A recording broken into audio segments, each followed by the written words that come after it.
Hello guys, আজকে আপনারা দেখবেন সেজার গ্রুপে আমি কিভাবে কাজ করি। তো চলে যাইতেছি একটা দরজা নিয়ে। যাই হোক, এই দরজাটা স্যাম্পল। তো এই দরজাটা যদি কমপ্লিট হয় বা কাস্টমারের পছন্দ হয় তাহলে এই প্ল্যাটে প্রায় 200-র উপর দরজা আছে।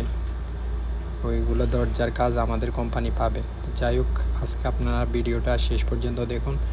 আর আমি সৌদি আরবে কীভাবে কাজ করি আপনারা লক্ষ্য করুন। अपनी अखियां च रख ले तेरे दिल विच मैं हुण रहना याद